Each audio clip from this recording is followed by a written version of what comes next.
I have with me today Scott Warner, lead developer for Halo 4 at 343 Industries, subsidiary of Microsoft. Scott, thanks for taking the time to talk with me today. I met Scott in the mid-90s online when he managed the web presence and online community for the pioneer electronic music band Underworld. In the gaming industry, Scott first worked at Black Isle Studios, is that correct? Correct. Yes. A subsidiary of Interplay. And he also worked at the game company Pandemic, which was purchased by Electronic Arts in 2007. Scott has worked on games such as Full Spectrum Warrior, Planescape Torrent, Mercenaries 2, which was his first game as a lead designer. Is that correct?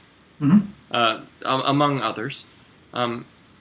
Scott, just to give you a little bit of background, here at Washington State, we have a College of Communication, the Murrow College of Communication, and recently we've revamped our undergraduate focus as well as our graduate focus to have a very digital skills component to it. And we actually have a sub-focus in our major that is focusing on communication technology and society, where we see students interested in communicating through social media, through the web, and possibly through digital games, but not from the computer engineering standpoint, more from the communicating standpoint.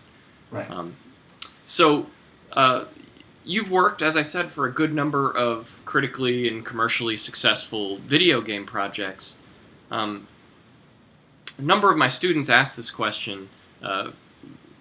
Could you describe your career path? That is, did you always know you wanted to work in video games? Or how did you get started in the industry? And did you come from a heavy computer engineering background? I said I kind of grew up with that first generation of kids who grew up with video games and computers, personal computers being at home. And so I certainly was pretty enamored with it when I was young. I think I had my first computer when I was 5 or 6.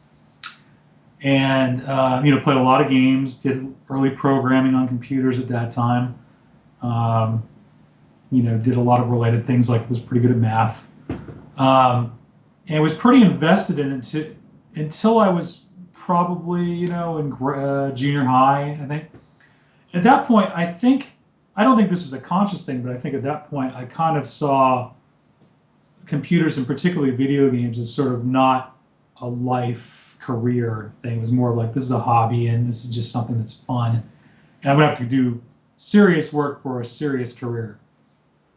And so that's kind of my way of like looking back at the past. But when I went to college, I actually studied international relations because I thought I was going to be. I got really excited about the idea of being a diplomat, and that didn't turn out, and I got really disenfranchised, and I hit a moment where I left college for a while, didn't quite know what I wanted to do.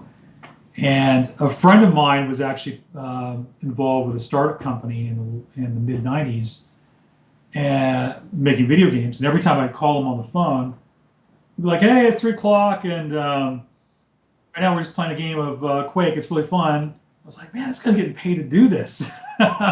And, I got him into making these things, and now he's making a living out of it. I don't think this is particularly serious, but I don't have anything else that I'm doing right now, and I used to be really into this. I wonder if that would be interesting for me to just try for a little while. And trying for a little while ended up being 15 years. So now it's obviously a legitimate career course or something that you can do. And, a lot of people are interested in doing it. But at that time, it was basically who has the interest in the do-it-yourself in order to try and get in and do this business. And that's basically what happened. So when you say, okay, I want to jump into this industry, today here you are, lead designer of a game. I assume that's not where you start. And so I was wondering, could you first of all just describe what a lead designer does? What does that mean exactly? And then also, how did you end up on that trajectory? Where did you start getting your foot in the door when you decided I'm gonna make this leap to end up where you are today? Yeah, it's changed throughout the years. Like the term So it used to be in the 80s, there was no such concept of as designer. There was just engineers. And, like one or two programmers would be able to make something. And as the games have become bigger in scope and had higher fidelity, it's required things like art assets and artists, and required creative disciplines like designers to be able to work with engineers to make things. Historically, a designer has come up with the basic ideas for what we want to try and do.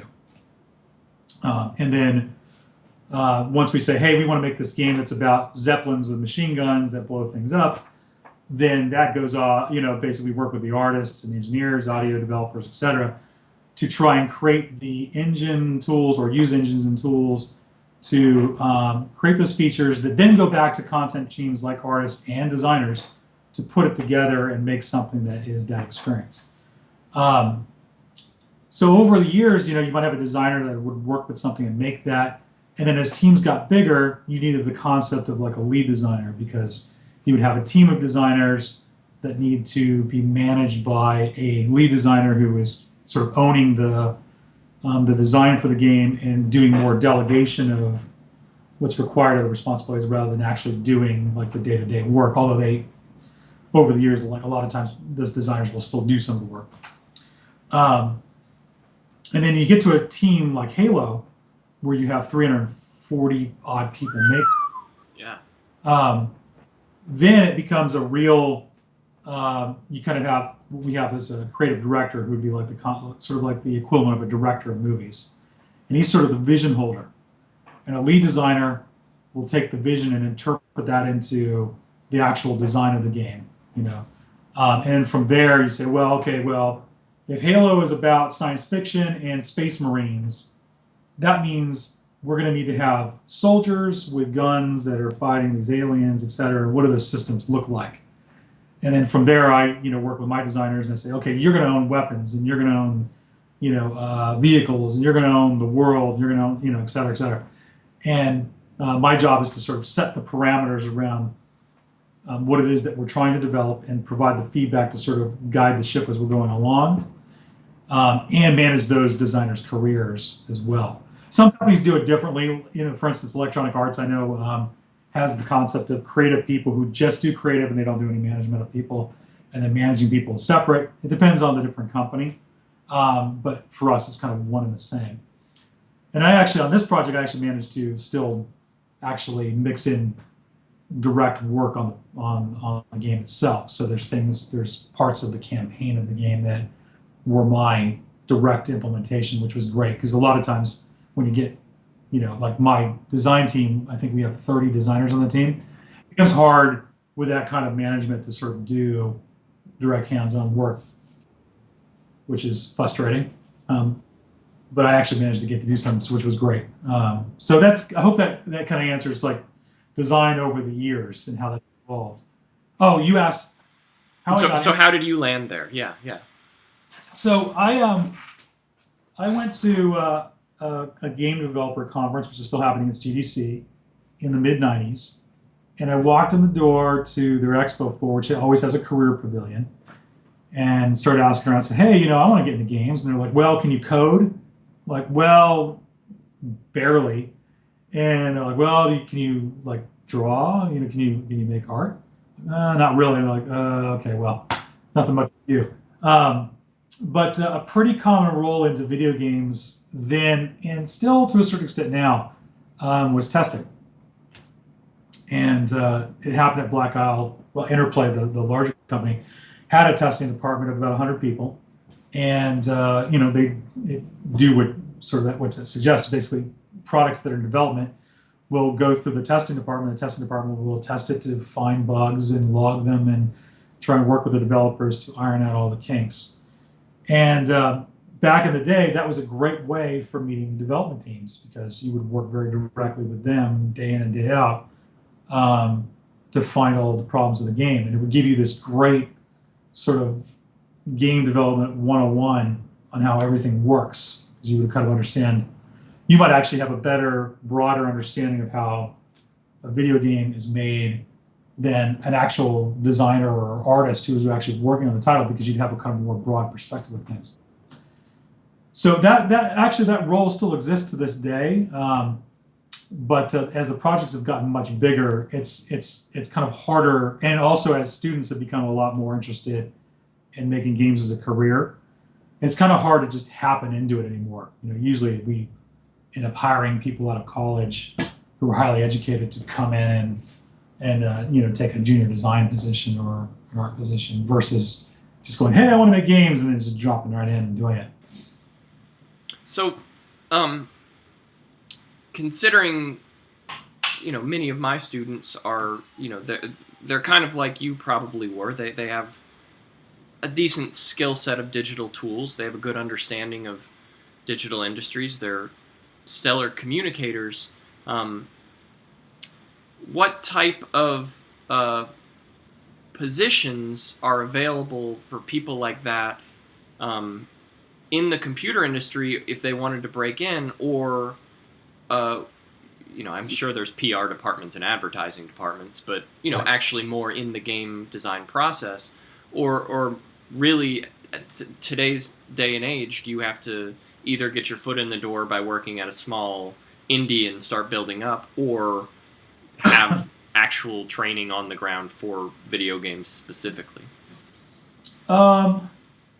It depends on, every company is different. Microsoft actually has a lot of student outreach programs, and so there's internships. I know we have pretty strong relationships with Carnegie Mellon, USC, and a couple of other schools. And those tend to hire all kinds of different people. And so you might have someone who's traditionally, like for instance, Jackie, my wife, she works for Microsoft now. She has she actually has 2 degrees, one in English and one in illustration. She works as a producer at Microsoft now. And so, that is, normally when people think of Microsoft, they think of engineering. But when it comes to the actual design component or, creative component of things, that tends to be people from many different walks of life or different education. And so, really there's, I think there's an expectation that there's an understanding of, digital medium at a high level and the tools to work within there.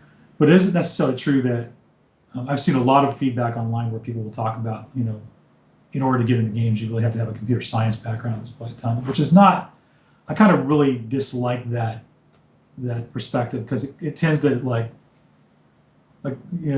just as a quick tangent, like if you've read the book that Steve Jobs wrote, or the biography of Steve Jobs, he'll point out that Apple's success is really about a merging of science and liberal arts. And I think that's still something where a lot of companies or a lot of people tend to not have that perspective.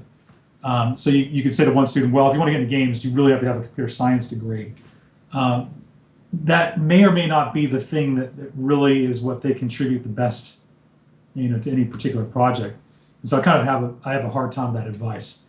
And to that point, at Microsoft, you really, at least at our company, there's a lot of roles that would be appropriate for, people who have, education in anything, really, from, writers to artists to computer science majors to failed international relations majors, right? It's really just about, can you demonstrate that creatively you're going to bring something to the organization that you're going to work with. And, some of that is, in the education that you might have, some of that might prepare you better for other things than other things. But if you're truly, driven by, the field that you want to get into, I think you bring a lot of your own personal investment as far as whatever that field is into that. No, that demonstrating that is a lot more valuable to a team than, a degree. I know for myself, when we were hiring all of our designers, I don't really look at degrees. I look more at, when I look at the person for the project that we're hiring for, do I feel like they're going to bring something to the team that we really need and we think is really interesting? And do I feel like they're going to work creatively in the best way with this team? Obviously, if you have an education, that usually prepares you in the right way to have that conversation in the first place, but it's not the first most important thing to make. Cool, great. So moving more toward this project specifically, how did you end up at 343? How long have you been working on this Halo 4 project? I know it's been a number of years. Yeah. I started working at 343 in April of 2009. So the project total was about 3.5 years, a little over 3.5 years. I came to the studio because I was contacted by Microsoft in mid 2008 as I was wrapping up my last game. And, in my top three favorite games of all time, Halo was one of them. And actually, a lot of the influence that I brought to the games I'd worked on in the pandemic, and certainly a lot of influence from the other guys on what we were making, came from a lot of the lessons that were taught by Halo. It's not only is it a popular game, as far as groundbreaking work and really craftsman work, there are a lot of things that that game did that hadn't been done before, or hadn't been done as well before when it came out. The most obvious one being that prior to Halo releasing on the Xbox in 2001, first-person shooters were not really thought of as being a game you play on a console. And Halo effectively solved that problem. And now, the Call of Duties, for instance, now sell 25 million copies every time on a console. So I was really influenced by Halo, and when the opportunity became available, it seemed like a really interesting thing to pursue. I really wasn't kind of looking at any other jobs, or I just thought that might be interesting. And so there were a combination of events through the team itself, the opportunity, what it seemed like it was going to be. I decided to lobby for it and got the job. So that's kind of the story of me getting there. So what's the general scheme in 3.5 years with this huge team of, what you said, nearly 400 people? Mm-hmm. What's a timeline look like? What is the process for going from here's an idea, or even here's a seed of an idea, to shipping the game? What's your life been like over that time? And how does working on a game like Halo 4 with this big team compare to the previous projects you've worked on in terms of that timeline and process? There's some things that you take from your previous projects that are applicable to being able to make a game like this. For instance, we understand, practices that allow us to unlock creativity or be able to measure how long it takes to do certain things and be able to build models around that for how you build a game. But in some ways, what we did was unprecedented, because usually software development teams are built out of smaller teams that evolve over time to have their own culture and studio and process of how they do things. And so they have a lot of benefit from having people who've worked together for a long time.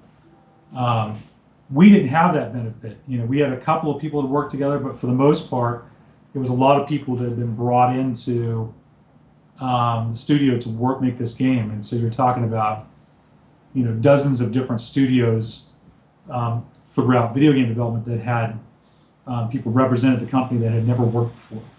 And is this primarily because the previous company that made the first 3 Halo games had spun off as their own company, so 343 was this new entity? Is that why you were in this unique situation? Yeah, okay. Yeah. What had happened was the previous company that made Halo, Bungie, the previous studio, had developed enough leverage to be able to separate and make their own studio. And so Microsoft came to a fork in the road where they could either acquire or work with another studio to try and build more Halo games, because Microsoft owns the Halo IP, or they could build something internally. And they decided to do that, which was actually still pretty crazy to me to this day, because the knowledge to do that, really, to a certain extent it's there. There's publishing groups who have made games and produced them before, but kind of the sort of in the trenches making video games process, really, there's a couple of studios that Microsoft had done before, but they didn't really have a whole lot of day-to-day expertise with that. So they hire a lot of us in to do that. So that sort of, getting 300 plus people together who were all experienced and creative and have egos, and getting them to all work together is pretty crazy. And it's funny because like when you look at the success of the product, most people look at it just creatively, and it's kind of what you have, like like a gamer playing this or someone watching a movie. All they'll ever see is the end product and judge it thus, right?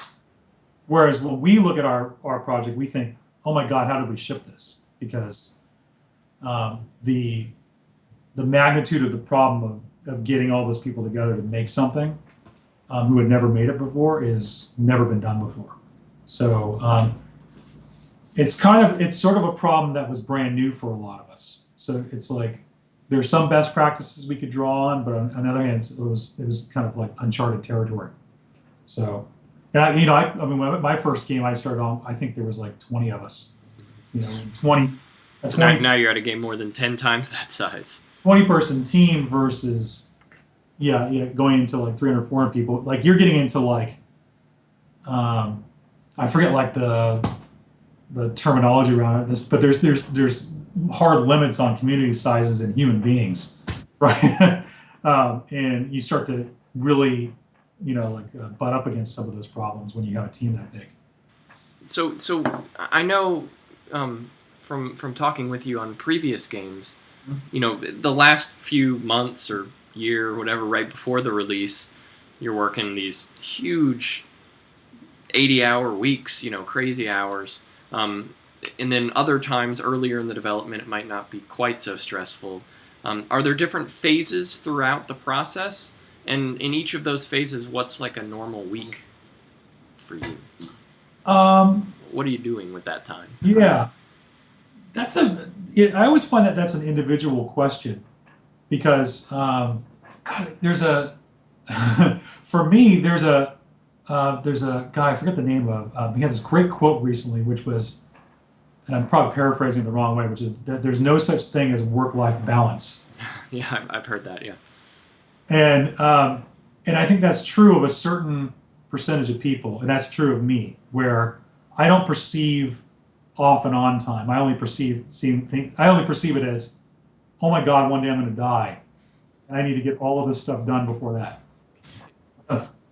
And somehow that all works out. Like I don't have the perspective of, oh my God, I'm working too much or too little, or I really need this chunk of time off or whatever. I just don't have that.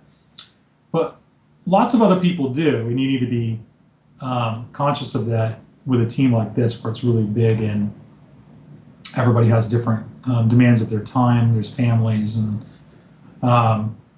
like at a really like a lower level, everyone's creative process is different. So some people are able to work 9 to 5. Some people do a lot better, having peaks and valleys, and can work 16 hours, but they're not working the whole time. And some people are just crazy. But usually at the end of one of these projects, what happens is that games are still have a percentage of unpredictability in, and you're always trying to push new features that you think would be really cool, or trying to solve things that you think would be really cool. And because that's not a fixed problem like it would be, say, in a movie, you always end up estimating incorrectly. And what you ultimately get down to is, if you have X amount of time left, let's say it's a year, and you're shipping something like Halo 4, and it's going to be this really big project, you want it to be as good as it possibly can. And good as it possibly can, usually there's not enough hours in the day to do that. So usually you end up working really long hours to try and complete the original vision that you intended. On a project like ours, where there's a lot of investment in what it is, and people are creatively inspired by it, and they get well compensated, and they know it's going to get well marketed, and everybody's aware of it, you don't actually have to really ask them for much. Usually, In fact, I've been on projects in which we haven't asked for any extra time at all. They just do it because they want their. It's as much a reflection of them putting their resume out and saying, "I shipped this great thing," as it is, making a big thing for a corporation. Usually, when you've had trouble with this in the past, is when people are working on things that they are not invested in, and they still have to ship it because there's some goal that the company has. And if you're in that position where you're like, I have to work 80 hours on this thing I don't like very much, then that very much becomes a work-life balance question. Ugh, you know. So it kind of like it basically varies for different people, but no doubt for most of your big projects, you do have more work than the time available. So how much time in this game? I mean, I assume the time you're talking about, this later crunch time, you're trying to get all the features in and get it done.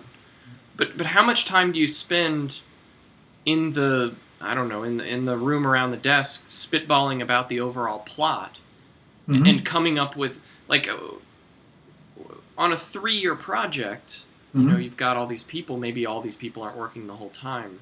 How much time do you spend on writing the script versus executing the nitty-gritty details of here are the weapons? Or is it all going on at the same time all the time? In theory, you want to have all of that done. So game development kind of, it has sort of like a analogous production cycle to movie development where you have concept and pre-production and production and post-production and launch.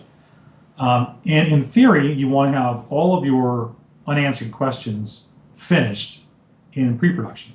So, well, in concept, it sounds really great that I have this weapon that powers up and shoots through walls and I can see through a wall. Sounds great. We'll call that the disintegrator. Pre-production, you might say, well, we're going to try some of this in prototype. We're going to try and build out one of these things and see how it goes. And you might find that it doesn't work at all. And you have to go back to the drawing board a little bit. Maybe conceptually, you have to go back and just completely forget about the idea. Or maybe in prototyping, there's some things that went well about it and some things that didn't. And so in theory, you want to try and get as much of that kind of discussion about what you're going to do done ahead of time. Usually what happens, though, in practice is that you do a lot of upfront work creatively on what you want to try and do, and some of it sticks and some of it doesn't. Some of it inspires people, some of it doesn't. Some of it, when we go to prototype, it works and some of it doesn't. And for most companies, there are a couple exceptions. We have a locked date, because the company is betting that your project is going to deliver X amount of revenue in that time. And so you get butt up against this, well, we haven't proven out all the things we want to. We don't think we have enough of this. But oh my God, we got to make the game. So what streams can we have happening in parallel that are basically production work? And what things can we still be spitballing around the room creatively coming up with that will then go into the production works as seamlessly as we can possibly do it, and ship this game with the quality that we expect and the time we expect. There are many different feelings on this. There's a pretty popular term called the vertical slice that a guy named Mark Cerny came up with, which said, hey, we're going to create this slice of the product that demonstrates all of the features that you want to ship, and then you build it based on that. And that's one way to do it. But typically, game productions aren't that smooth, and they'll be hiring people to try and build the game and time. Now you got all these people sitting around idly, and it's like, oh, we haven't figured out anything, we need to stall, but I don't. Just usually these things get messier than they would like to. Like a game that's fantastic. Well, I should say all the Halo games have pretty much been. Halo 4 was a little bit more structured towards the end, but Halo 2, for instance, had to reboot completely in the middle of the game or in the middle of the production cycle, and they damn near didn't ship the game. Red Dead Redemption, classic game from this generation. Anyone you talk to that team will tell you came together at the very end. So you can sort of see that as spitballing forever, and then oh my God, I'm going to rush and finish this thing, right? typically it errs more on the side of more organized chaos than completely locked down production. Mhm. So hope that explains part of that. Yeah. So this kind of leads me to another question that a student asked. I thought it was a really good question. What drives the decision making for plot and gameplay? That is, how do you balance usability and easeability, versus your creative vision? What is it when you say I want to do this X, Y, or Z, and then how do you decide? How does that turn into press this button and shoot those guns? What's the sort of line that you have to walk between playability and usability and what you dream, or is the best the things that are usable but also very dreamy? I don't know. My personal opinion is that the symbiosis of all of those elements into a perfect game is your best experience. And so it's kind of like, you have an organic process of putting things together so that they all complement each other like a symphony. Other games could say, like, a pretty common practice in games these days is to define up front, here's the high level vision for what this thing is. And then we're going to have a number of pillars that are really important to this experience. And so, the Mercenary series that I worked on, those pillars were destruction, open world, immersion gameplay, kind of like we call sandbox. And in one game, we talked about like military hardware, and the other one was co-op. And so what that meant was those four things are paramount above everything else. And so you'll notice that story isn't in one of those. So in that sense, story in the Mercenaries projects takes a back seat. And basically, John Carmack of id, who made the Quake games, famously said, story in video games is kind of like story in porn movies. It's kind of there for texture, basically, what he's saying. I don't agree with that, but that's kind of one way you can look at if you de-emphasize storytelling as part of the important things that you think are important to the project, it can kind of naturally go that way. Versus a game like ours, where we had storytelling as a really important pillar of the project. In that sense, when it comes to every creative decision that we make, we're saying, when we make this mission, when we involve the multiplayer experience, when we involve the characters and the mechanics, every one of them has some storytelling component that needs to be considered as part of the experience. The most obvious one with Halo, for people who are familiar with the series, is historically multiplayer was kind of in the same universe, but largely it was kind of a gamey construct, and kind of had just the thin veneer of being connected to the universe.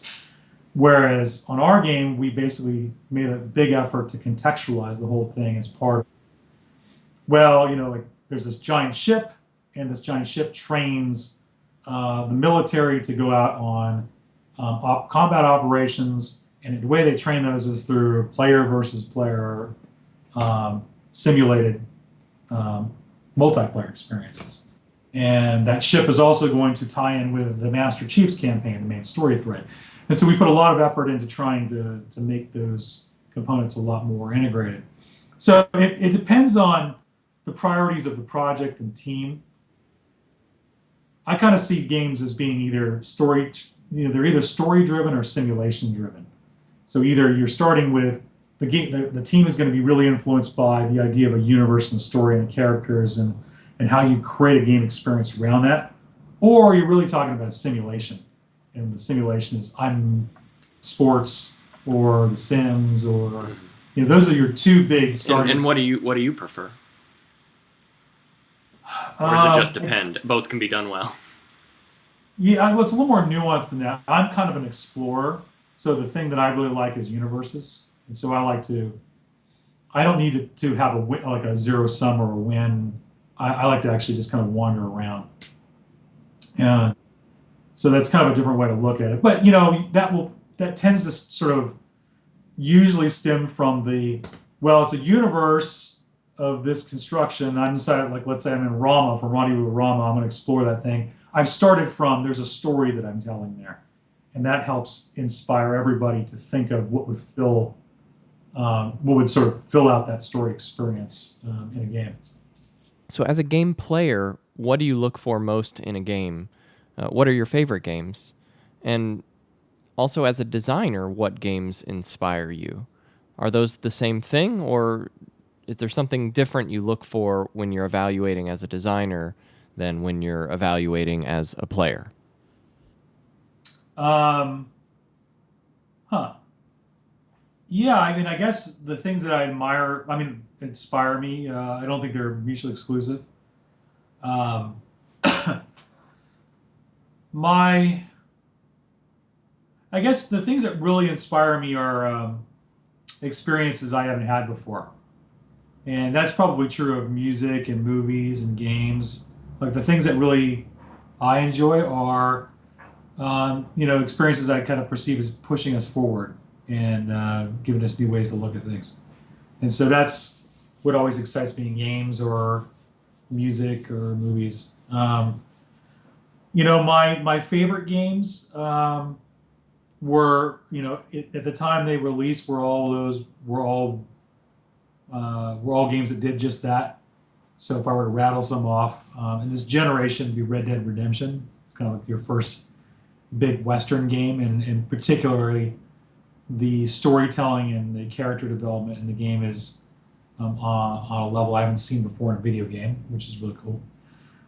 Going way back when, Ultima 4, which was released in 1985, is one of my favorites because it was the first game that didn't involve necessarily killing something to succeed at completing your goals. It basically had a series of sort of moral obligations that the developer had come up with for you to complete. So, and it had all kinds of interactions in it that didn't involve kind of typical shoot, kill, loot, whatever. It was like, are you honest with somebody? Are you humble?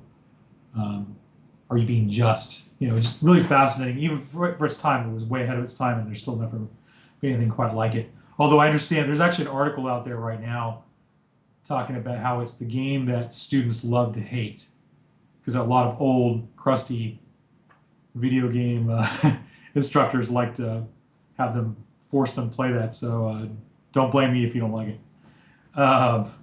Halo's another one because Halo solved the problem of not only of bringing a particular kind of experience to a console, but um, it kind of the big thing that it did for me was it also showed um, something that we refer to as emergence these days, which is that if you provide enough experiences that are overlapping in a video game simulation and provide the player with the interactivity in there, oftentimes you can create unexpected results. And so the player decides to do one thing based on his knowledge, but something else happens, or something you didn't expect to have to happen happens. And anytime something unpredictable like that happens, it's usually really exciting for players. They feel like they came up with a plan, they executed on it, it was cool, but then this really crazy other thing happened that they didn't expect, and it kind of gives the illusion of depth. And so Halo did that in spades when it first came out, and it's still the thing that kind of differentiates it from all other games of its type, is that your capacity to be able to replay it because of that emergence is great. There's a lot of other things. I love a lot of indie experiences. Flower and Braid and Fez, and there's a interactive novel called Digital that came out a couple years ago that's great. A lot of the things I love these days are the things that are coming out of the world of independent efforts because they're usually unhinged and explore things that I wouldn't have thought about exploring before in an interactive way. I mean, there's so much more left to be done just on how we can interact with things now before we even get into like what is our capacity to interact in the future when we have things like sentient AI, science fiction things. But like the reason I bring that up is the character interaction in games is still very stilted and hasn't really changed in about 15, 20 years. And I would like to get to the point where we can actually have real conversations with people. So the future is just starting with that stuff. But just in what we could do now, there's so many more universes and stories and things that we can explore. We don't do nearly enough of them. And so a lot of that's coming out of the independent channel. So a lot of that stuff is stuff I'm super excited about. So given the number of questions I still have and I want to ask, we don't have enough time to get to them all. So I have a number of very game-specific questions that my students asked. Okay. So maybe run through these quickly because I know a lot of students probably haven't played the game yet. Sure. So if you don't mind, and if you can't answer any of these for spoiler reasons or whatever, feel free to pass. Does the armor you use affect anything in the game? No. No. I've heard new armor abilities in the game. What are they? Or there are new armor abilities. So there's the regeneration field, which is basically something you put down and gives you a temporary health boost. There's the active shield, which is basically a shield in front of you, which replaces the much disliked armor lock breach. There's the Promethean vision, which is essentially like a thermal. You can sort of see through walls and see outlines. We have a personal automated turret, which is a turret that comes up and shoots things. And we have the thruster pack, which basically allows you to go very quickly in one direction or the other. So I think the rest of ours are remaining from Reach. So there you go. Okay. Are the Prometheans going to be the next Covenant? Well, no, I mean the Covenant still exists. I think they mean maybe that question means, are they like the Covenant? In terms of the Covenant's agenda and how they were in the universe. And no, I think they're quite a bit different. If you read the stories that Greg Bear has put together about the origins of the Forerunners, you may have a little bit more insight into how they view themselves in the stage of the galaxy, and some of the motivations around the Prometheans and the antagonists in Halo 4. So they'll have their different motivations, so they won't be precisely like the Covenant. But, they are intended to be an antagonist, so whatever they do, they'll be shooting at you. Besides the new trilogy and backstory from novels and comics, can we expect any more live-action comic, specifically, for example, a movie, like the Forward Unto Dawn series, to develop? Oh, I think you'll see all kinds of different media, like whether it's movies and TV shows and merchandise, comics, other video games. Like, the intent basically is to make Halo as extendable as Star Wars. And so, Star Wars basically is rich enough to support all of those things as a property, and Microsoft would like to make the same out of Halo. Like movies, video games have been juxtaposed as art versus commerce. Where along that spectrum do you think games, and specifically the Halo series, lie? That is a fascinating question. I agree. I ask a lot of myself. That's one of our students' questions. I think it's a good one. And so the reason why it's kind of fascinating is because this question didn't come up 15 years ago. When I started making video games, we didn't think about it in terms of art. It was just a passion that we just enjoyed playing games. And it's only really something that's come up, I think, in the last decade or so, where people are interested in. A lot of times it comes from our industry from a desire to have validation around something they do that's creative. And a lot of times when you get to traction around it, it's people either arguing that it doesn't have the artistic merit that they would like to see other things yet, or a more formal argument, like Roger Ebert had a formal argument around it, where because there was an interactivity with the authorship, it couldn't be an artistic medium. I think that was his argument. I kind of don't think about it that way, because I don't really feel like you have control over that, how people interpret what you do. And so you're really, how you have to go about the process of creating something like a game is really just you have to be passionate about what it is you're making and what you're expressing and what you're doing, and that has to satisfy your need to express something, and everything else is out of your hands. And so I think we can do a lot better with games, in a lot of the topics like for instance, games are currently, they have the same problem that movies do right now, where they have the same commercial expectations and the same, corporations funding this or people who have money are funding this. They want to make a return on investment. Obviously there are certain expectations of the product that's being made versus something that's made in someone's bedroom.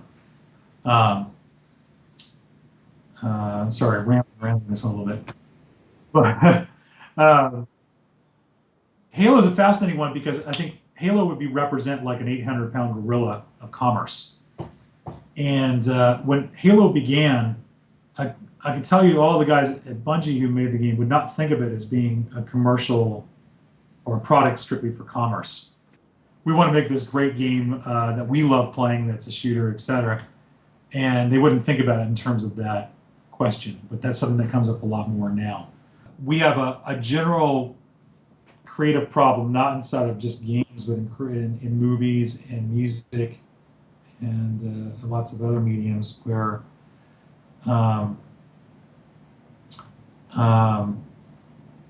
I feel like we should be investing a lot more in people trying to do different things and more groundbreaking things and things that are outside of what are kind of typical commercial fare, because that's what helps us move forward. That's what helps us get new experiences. We wouldn't have any of the games we did today if people weren't doing that in the first place. And it's just a feeling, but I feel like we are a little bit more stunted now because of some of these realities than we were when I first started. And so I'm really happy that there is an independent scene for video games right now where they don't have the same pressures that you do with making something like that I'm doing. Fascinating. So, I know, I mentioned earlier at the start that you and I met on the internet over too long ago. A long time ago. On a site dedicated to electronic music. I know you're into film, many forms of multimedia and digital communication, art, whatever, commerce. What made you choose to turn to video games, not music or film or these similar storytelling modes that are in different forms? What was it about video games that drew you in? I think it's, like, to use that outliers number, like, I think I invested 10,000 hours of my time in video games growing up. So I loved them and I knew a lot about them. And it was just a very natural thing once I started making them to kind of understand how to think about them creatively and make them. Do you see any advantages if I want to be a generally multimedia storyteller? Mm-hmm. What are the advantages of choosing a video game as my platform versus other common popular forms? Advantages. Well, there is obviously it's a really popular medium these days. So, Halo, for instance, in our last week, had a bigger opening day than the last Harry Potter movie. And so it's something where you have a lot of exposure as a creative person to a lot of people. Also, there can be a lot of investment from people in playing the game because they have interaction and agency with the experience. They may choose to play it again. Or, a lot of games support multiple threads of storytelling throughout the experience, so they may choose to experience a different thread. A lot of games have a rich universe in which you can fill it up with all kinds of narrative and small storytelling elements that people can explore. So it's kind of it's a different way of looking at some of those traditional creative mediums, but they're all represented there, and they're all players can consume them or interact with them in really interesting ways. Um, Typically, the thing that throws people from traditional mediums who haven't been exposed to video games is the interactivity component. Um, and so I don't know if you have any students who haven't played video games and are also screenwriters, or someone who's like that. But if I were to say to that person, okay, to make a screenplay for a video game, here's what you should do. Write your screenplay, but write it in such a way in which every part of it could be removed at any time and re-juggled around. They would say, "Oh my God," but I'm not joking. Yeah. Because it's kind of, there's some realities of how we make things and how we let the player interact that are different than just having a personal, completely, auteur owner version of this. You have to allow the players to be participants in your story, and that's a different way of looking at things. So, thinking about the audience numbers you were just talking about, what do you see as the target audience for console gaming and the gaming industry, and what role do video games play in society, say for young versus old people? Actually, I mean, in this generation, there was a great experiment around this, which was the Wii. And prior to the Wii, there were some attempts at video game consoles to move outside of their target demographic, which was historically 17 through 34-year-old males, right? But that was the bread and butter, and consoles were largely directed at those people. And over time, as games became higher fidelity and more complicated, you start to lose even those people who grew up with video games. You had people that grew up with like Pac-Man and Asteroids or whatever, boys and girls, who would tell you later on, well, I used to do that, but I don't do anymore because they're too hard or they're too complicated. 45 buttons on the controllers, right? Tons of buttons on the controllers, the PC, I don't know what I'm installing, goes on. So what Nintendo wisely did was to say, well, they did two things. One is they said, well, we think there's this giant audience out there that has this opinion and would like to play video games, but one, they're too complicated, and two, we're not making experiences for them, that they would be interested in making or playing. And then the other brilliant thing they did, which is kind of beyond your question, but they said, well, if those people aren't playing video games anyways, then the fidelity of the experience doesn't really matter. They don't really have a bar for this. So we can actually build a lower fidelity console, make it cheaper, sell it. A lot of times consoles are sold at loss, and then the software make a cost. We could sell it at a profit. And so what they said was, hey, we'll make the Wii, which is basically, let's solve the problem of input. And the ideal sense is, hey, I'm going to use this thing that matches my intuitive model of how I should interact with something versus me having to learn an interaction. And they brilliantly shipped that in with the Wii Sports game, which was the actual interactions are really low fidelity. Like you could probably just swing your arm any way you wanted to and be successful with it.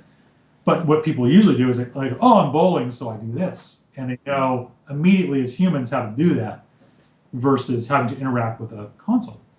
And so the reason they were super successful is they provided intuitive experiences that this giant audience that was latently one of these things out there wasn't being served by. And so that's one way to look at what can we, how can we serve people experiences that they want to play that aren't being served by, your traditional way of looking at a console. The other way to look at it is well, what else can we do? How can we be furthering creativity and art and music, and how can we provide all those things through a console? And that's a multifaceted question. One answer to that is consoles are trying to be all-in-one boxes these days, and provide an outlet for not just games but for music, movies, and in the case of Xbox actually has an indie channel, so you can go click over from the arcade section and have thousands of games there that people would relatively low. Well, the effort's still hard to make a game, but the actual distribution part of it, pretty easy. You just put it up there. Um, and then there's the creatively, what are we doing? And Sony does a really good job of this with their first party development, where they've made games like Flower, Infinite Swan, um, and I know, drawing a blank right now. We'll bring all that game company games up, but basically they're games that aren't kind of traditional, male fantasies that are just kind of different ways of looking at how you interact with things. Saying, how do we push the medium forward, supporting some of these things? So, hope that answers your question. Sure. So that also makes me think about mobile gaming. When you're talking about we as sort of new gaming forms, that's another form of gaming or platform, I guess, on smartphones that's new and also doing very well, selling millions of copies. Do you think that type of game design, which has much more severe technical limitations, is going to impact console computer design? And do you play mobile games, or do you stick with bigger, better systems? I tend to view them as different experiences. Like it's best to see mobile as this market that's emerged that is not necessarily the same thing as a console game experience, right? So they're kind of feeding two different audiences. There's certainly been some, sort of migration from console gaming into mobile gaming, depending on people's time and what they want to spend on. But on the same token, the kids that are going out and buying Call of Duty today, most of them are probably not going to have a Call of Duty experience like served on a mobile phone right now. And so I kind of see them as two different mediums. And what it's done is mobile has disrupted how corporations want to spend their money. And so they may be less willing to take as much risk on the number of console games as they did in the past because they're able to make money, take risk on this other thing. That's kind of depressing. Well, I mean, it's just that's kind of like the practicalities of it, the interactivity of it. Like I kind of see every way you might interact with something as being interesting. The games I like to play, this is just kind of like a personal aside, but a lot of people see mobile as like this return to a simpler era. And it's like, hey, this is like games from the mid 80s where they're simple and I understand them and they're really cool and they get really excited about that. I was never that person. Like when I was in the early 80s, when I had my first computer, we already had games that were giant role-playing games, like there's the Ultima series and Wizardry, and there's a bunch of other games that are kind of large in scope. And so even then, I wasn't really interested in things like Angry Birds, right? So I don't really want to make Angry Birds. You probably won't see a Scott Warner Angry Birds. I'm a lot more interested in the experiential and the world and what am I exploring and using, games to do that. And as of right now, I haven't really had a mobile experience that brings me that. There are certainly attempts at that. There's a little bit more of a convergence in tablets. The tablet form factor lets you do that a little bit better, I think. Some of the games that I made in the late 90s, I think, are going to start showing up on tablets, and I don't see why you couldn't just use that. That feels like a good one. But the mobile factor tends to be kind of, I don't know, not like how I play games. So, I mean, for me, it's not that it's a platform that couldn't be served in that way. It's just it feels less intuitive, accessible to me to have certain experiences on that. So over time, you mentioned, and I wanted to talk about a little bit with Wii in this current generation of technology consoles. You mentioned that they did very well in innovating on this intuitive platform. And if you look at the numbers, certainly Nintendo has done very well in this generation. But over time, Xbox 360 and PS3, who started off pretty slowly in the global market, have really come on in more recent years. Correct me if I'm wrong, but that's my reading of the market. What would you say led to those more expensive, more high-powered consoles finally catching on? What was it? I think there was two big problems. The first one, I think, arguably maybe the more important problem is I think the Wii just ran out of content, and I don't know why that is because Nintendo historically, particularly with their first party releases, were always able to sustain their consoles for a long time and create these kind of like Nintendo it has Mario, it has Pokemon, it has Zelda. Zelda, Metroid, on and on and on and on. There's all of these big first party intellectual properties that are able to sustain the consoles, and they have great game development teams that were able to make things, and they've had new experiences in this decade, um, like Wii Fit and Nintendogs and brain training, etc. I think at some point they just ran out of, for whatever reason, their first parties ran out of stuff to make, and so um, you just like in the previous generation, you'd have things come along. Like a great example was Animal Crossing. It was kind of actually early in the cycle, but it was an example of something that didn't exist before, but it was a brand new and novel experience, and made me want to play the GameCube more. In the last half of the Wii's life cycle, there just really hasn't been a whole lot of content that people want to buy. That's one big problem with it. The other big problem is, and I think Nintendo knew this early on. One of the reasons, I mean, beyond what I was talking about before, where Nintendo decided to make a cheaper box so they could sell it at a profit, um, they also decided to make a cheaper box at that time because we didn't have a kind of a proliferation of HD TVs and multimedia solutions at that time to where they felt like they could still have another generation of consoles in which it was primarily a game device, and they wouldn't have to sort of account for that because not enough people, the adoption of the market wasn't there. Well, over 7 years, that has definitely happened, and so now they're releasing their next console, the Wii U, on Sunday, and that absolutely has all of the niceties of being, beyond a game console, a box that supports a lot of this stuff. But because they didn't have that support for devices midstream, you had like for instance, a big chunk of the Xbox business is in streaming media. Like Netflix through streaming through the Xbox, and now a lot of other services. Went from being strictly a DVD service to streaming. Almost all of their capacity was coming through streaming on through one of these boxes. And now a lot of the reasons that people use these consoles are for doing just that. Their home theater PC, yeah. Yeah, I mean, it's what Microsoft always wanted. Microsoft was trying to do this with web TV in the 90s. It's what I think Sony kind of came around to. Sony, for people who are kind of scholars of video games, they'll know that Sony basically kind of happened into the PlayStation. They were originally making a drive for Nintendo.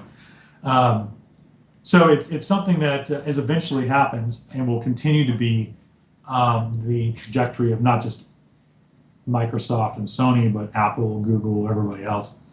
But Nintendo kind of got caught midstream without a real answer to this stuff. And their online services were a little bit, quite frankly, Byzantine and hard to get around, and they only supported lower resolution output. So it was, they kind of just, they had a great opening strategy and then kind of had a hard time competing as things evolved. So thinking backwards in time through the generations of gaming consoles, what predicts success or winning that generation's battle of console superiority? If we think back, it seems like having the most stable or fastest hardware doesn't always work. For example,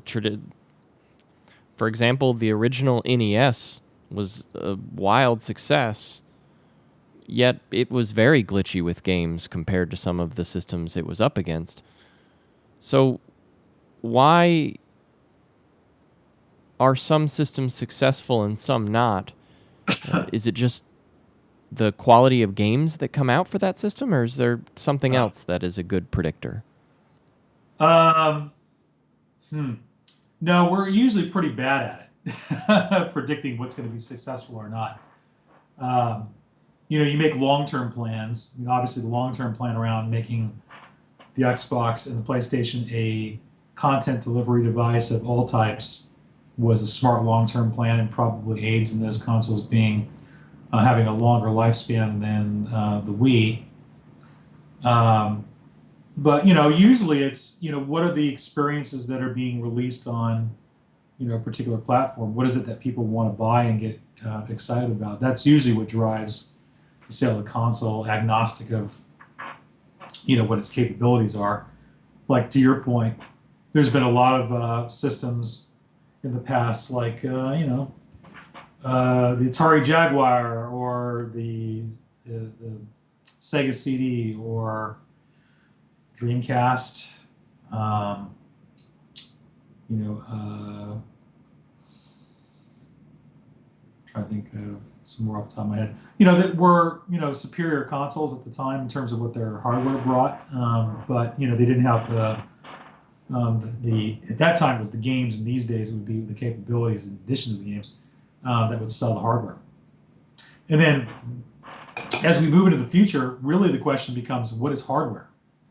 Because increasingly so many different devices are able to provide services, games, etc.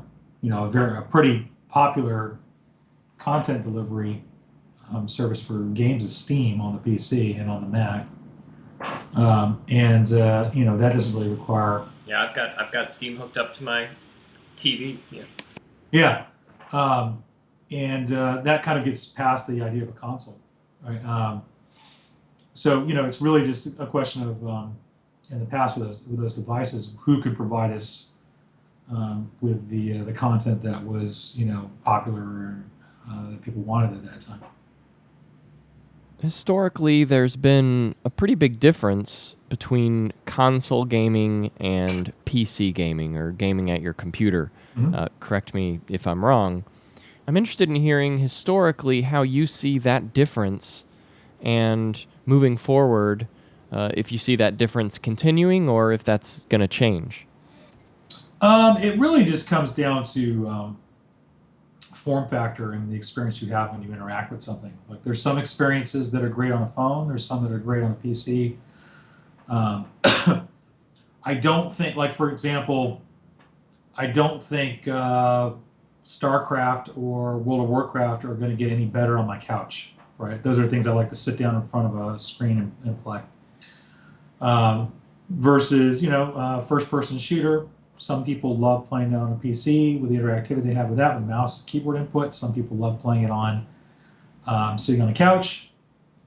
There's been some attempts to put it on a tablet, but I find I have yet to find an interaction with a tablet first-person shooter that is something I want to do. Whereas the Wii tried to solve the same problem with interactivity or with intuitiveness and controls with a first-person shooter. Metroid Prime 3 integrated the Wii mode for interacting with first-person shooter, and did actually a really great job. For some, like a few of my friends who have never played a first-person shooter before, were able to very quickly get the hang of how I would aim and shoot at something in that world. The trouble with that was you had to do this the whole time. You had to hold up the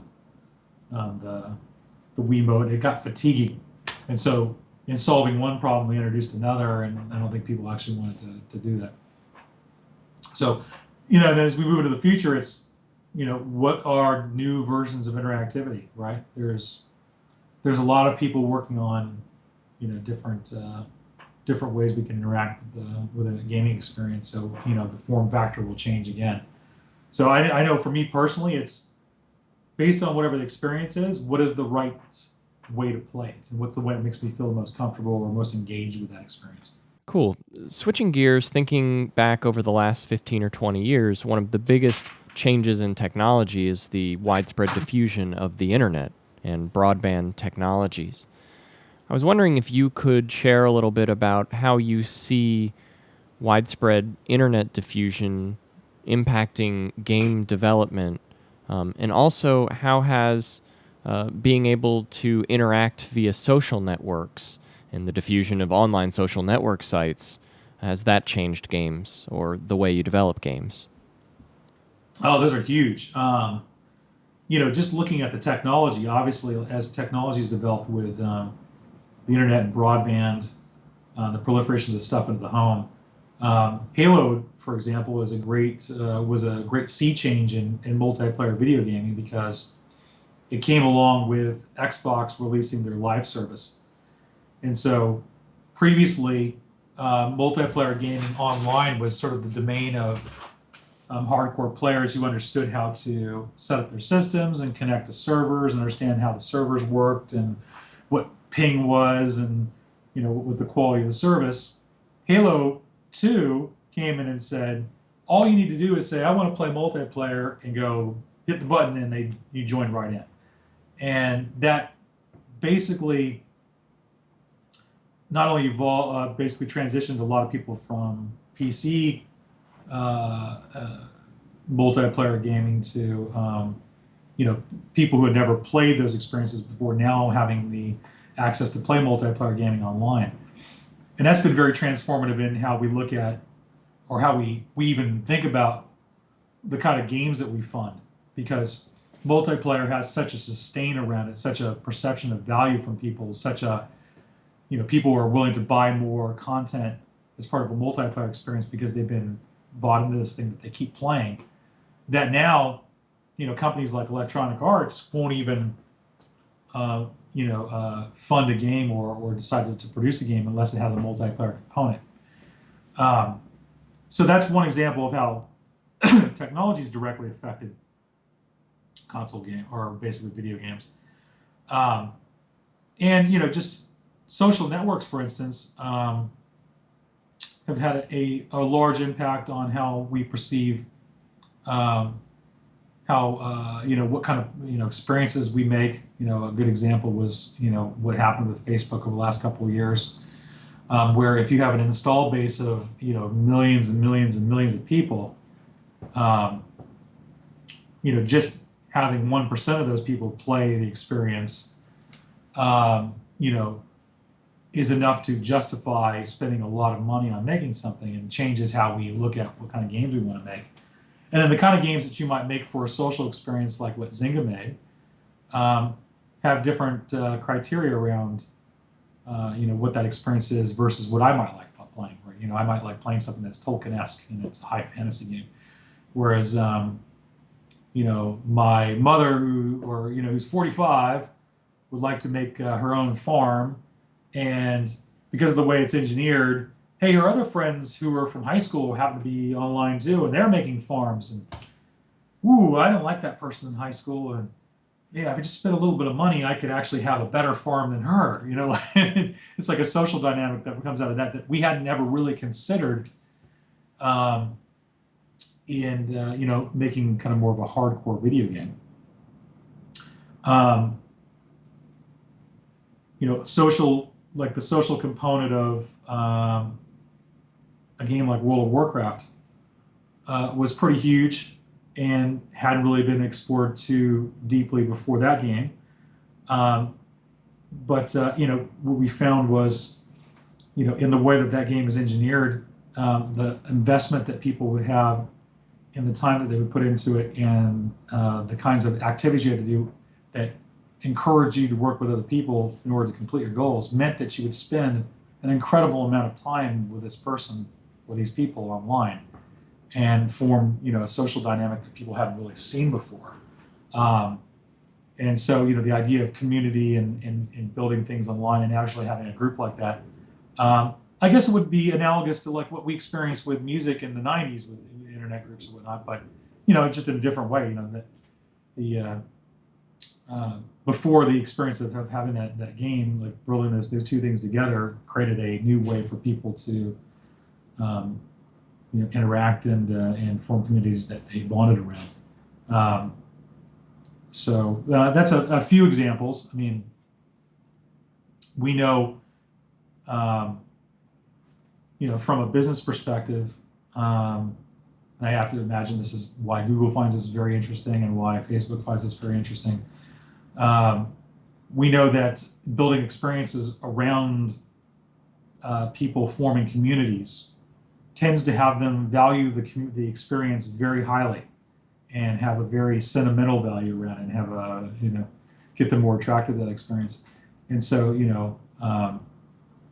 there's obviously a lot of incentive in building, not only in, online services like that, but games, to build these sort of components into the experience, because people are more interested in playing the game for longer, or buying things around the game because they have that community built around them. Do you think it's important for developers to interact with players on social network sites? Do you guys talk about that, or is that something that's not really important in thinking about developing a game? Not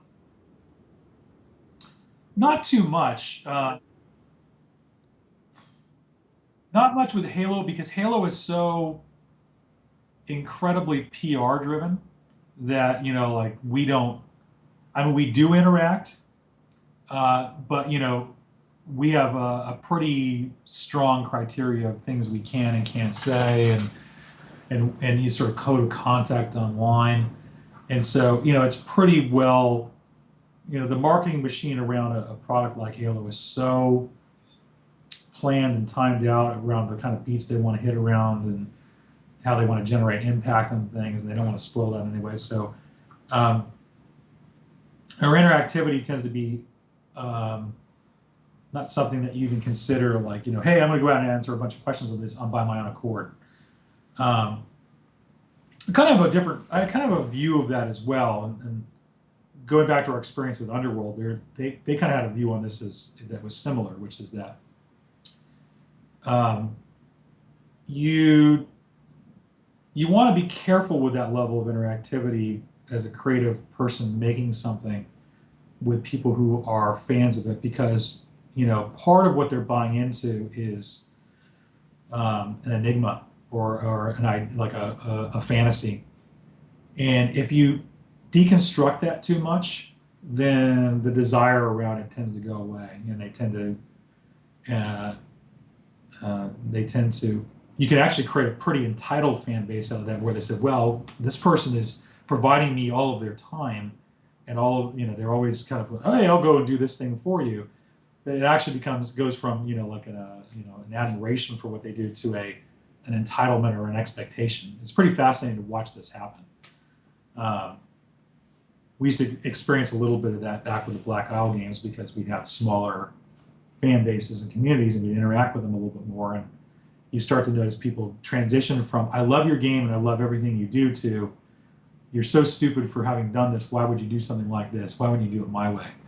And I think that really comes down to how much interactivity is enough. And there's not like there's obviously like no science around that. It's just kind of a gut that you have. But, I think in creating something creative, you still have to keep it such that you're still building this kind of like wonderful thing that seems slightly untouchable to the people that consume it. So you've talked a little bit about it being different between working at Black Isle Studios, for example, and here on a project at 343 with Halo. Just a huge difference in number on the team. I was wondering if I could get your take on the trade-offs in working in a small team versus a large team, a small company versus a large company, and which do you prefer? And looking back at the games you've worked on, they've all had some level of critical success, but they've varied in commercial success, right? So I was wondering, at a big studio or a small studio, how do you measure success?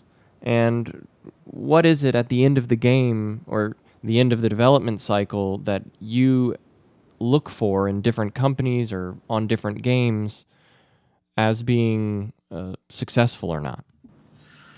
I guess, there are different problems. On a game like Halo, there is a bit of a convergence of solving a commercial problem, solving a project management problem, and solving a creative problem.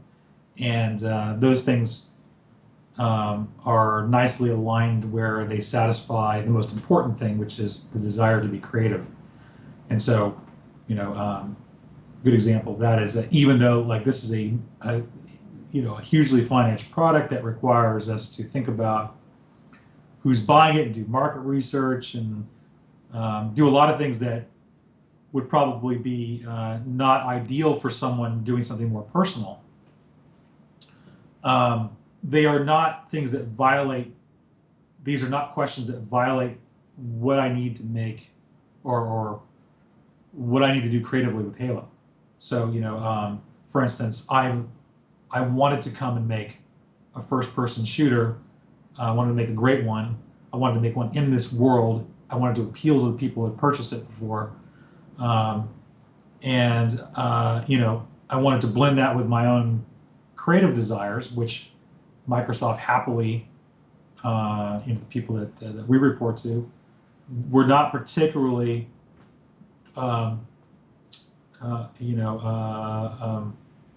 involved with. They basically kind of let us do what we needed to do. In that sense, like, this has been a fun project to work on. This, however, can be like this is, you talk to other people, you might see this as an anomaly. A lot of people don't like very big projects because they are less versatile, they are less kind of rough around the edges. There are a lot more people working on them, so your sphere of influence or your work can be smaller, what you're contributing to versus a big project or versus a smaller project. And so a lot of people, particularly people of my era where we've gone from 20 people to 300, 400, do kind of idolize the days in which we, were making things that were a little bit smaller. Not just, creatively that's interesting, but also just practically, it's been hard for a lot of those people to survive with their own companies or, in larger situations. So that's, right now you've seen the phenomenon of Kickstarter. A lot of what's happening in games on Kickstarter are a lot of these older developers who haven't been able to transition these particular games into the modern era are now finding an audience out there that's willing to support what they want to do, and allows them to kind of return to the kind of development that they really enjoyed back in the day. So, yeah, I guess small versus big, they have different, I'm pretty pragmatic about it. Like they present their own challenges. I do think that as I get older, my desire to want to do something with a smaller team or by myself will be greater and greater, just because there are a lot of personal things I would like to do. And those personal things, some of them really, I think I can only expect about 10 people to buy. So, boy, I have a whole pile of other questions that I wish I could get to, but I think I'm out of time right now. Okay. Is there anything you'd like to add? Anything that you would have liked to have heard as a college student way back when, who was interested in maybe video games, maybe not, or a young person interested in the gaming industry that you don't think those people at that stage hear?